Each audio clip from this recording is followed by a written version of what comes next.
എല്ലാവർക്കും നമസ്കാരം. ഇന്ന് നമ്മൾ ചർച്ച ചെയ്യാൻ പോകുന്നത് വളരെ പ്രസക്തവും എന്നാൽ പലപ്പോഴും ആഴത്തിൽ സംസാരിക്കപ്പെടാത്തതുമായ ഒരു വിഷയത്തെക്കുറിച്ചാണ്.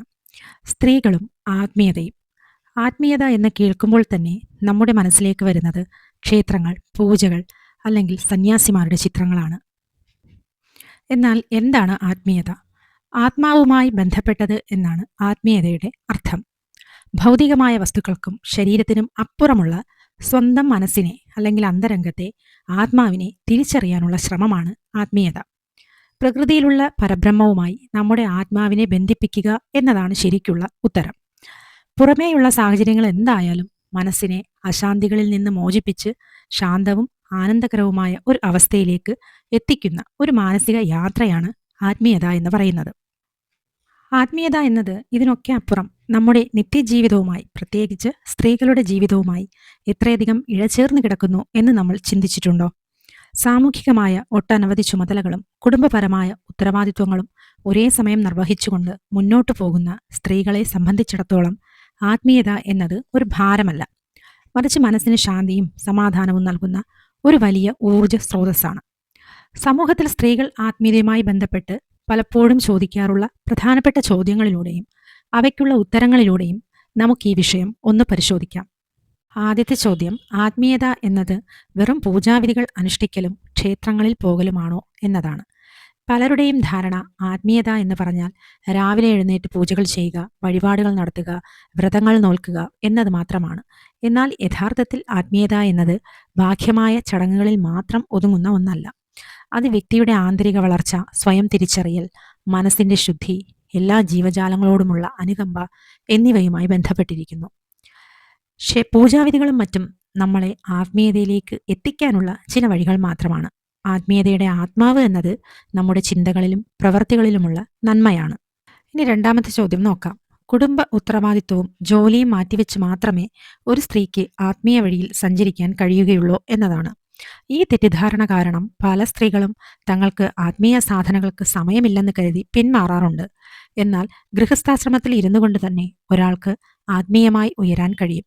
ഇതിനെ നമുക്ക് ഗൃഹസ്ഥാശ്രമ ആത്മീയത എന്ന് വിളിക്കാം.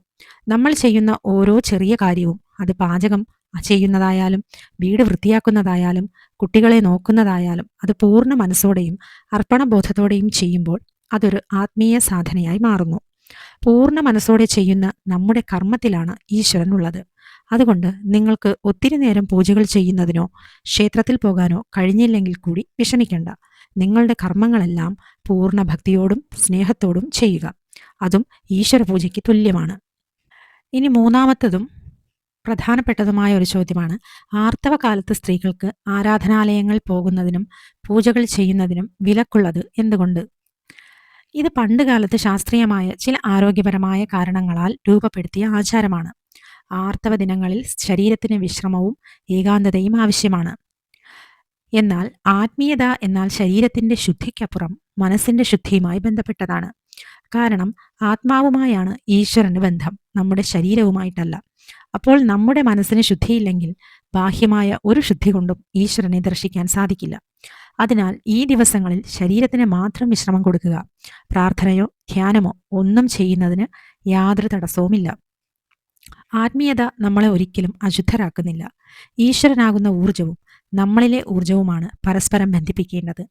അതുകൊണ്ട് ശരീരത്തിലെ അശുദ്ധി ആ ബന്ധത്തിൽ ഒരിക്കലും തടസ്സം വരുത്തുന്നില്ല. അങ്ങനെ അശുദ്ധി വരുത്തുമെങ്കിൽ ഈശ്വരനും മനുഷ്യനുമായിട്ട് യാതൊരു വ്യത്യാസവുമില്ലല്ലോ. ഇത് വീടുകളിലെ ശുദ്ധാശുദ്ധിയെക്കുറിച്ചാണ് പറയുന്നത്. ക്ഷേത്രങ്ങളിൽ അവിടുത്തെ ആചാരങ്ങൾ നിർബന്ധമായും നാം പാലിക്കേണ്ടതാണ്.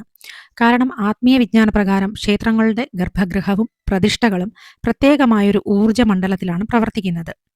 ആർത്തവ സമയത്ത് സ്ത്രീകളുടെ ശരീരം സ്വാഭാവികമായും ഒരു ശുദ്ധീകരണ പ്രക്രിയയിലൂടെയും ഊർജ വ്യതിയാനത്തിലൂടെയുമാണ് കടന്നു പോകുന്നത്. ഈ സമയത്ത് ശരീരത്തിന്റെ താപനില വർദ്ധിച്ചിരിക്കും. ശരീരത്തിലെ അപാനവാതത്തിന്റെ പ്രവർത്തനം താഴേക്കായിരിക്കും. ഈ അപാനൻ എന്ന് പറയുന്നത് ശരീരത്തിലെ 5 പ്രാണവായുക്കളിൽ ഒന്നാണ്.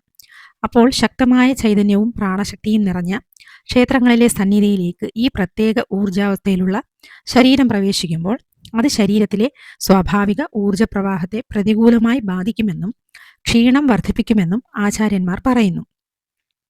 വലിയ നിലയിലുള്ള ഊർജത്തെ സ്വീകരിക്കാൻ ശരീരത്തിന് സാധിക്കാതെ വരുമ്പോൾ നമ്മുടെ മാനസിക ആരോഗ്യത്തെ പോലും അത് ബാധിക്കാമെന്നും പറയുന്നുണ്ട്. അതുകൊണ്ടാണ് ആർത്തവകാലത്ത് ക്ഷേത്രങ്ങളിൽ സ്ത്രീകൾക്ക് വിലക്കുള്ളത്.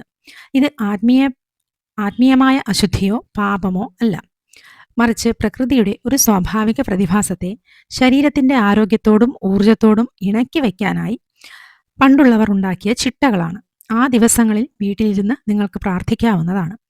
സ്ത്രീകളും ആത്മീയതയും എന്ന വിഷയവുമായി ബന്ധപ്പെട്ട ഭാഗം 1 ഇവിടെ പൂർണ്ണമാകുന്നു. അടുത്ത വീഡിയോയിൽ ഇതിൻ്റെ ബാക്കി ഭാഗം ഉൾപ്പെടുത്തുന്നതാണ്. കേട്ടിരുന്ന എല്ലാ പ്രിയപ്പെട്ട സുഹൃത്തുക്കൾക്കും നന്ദി.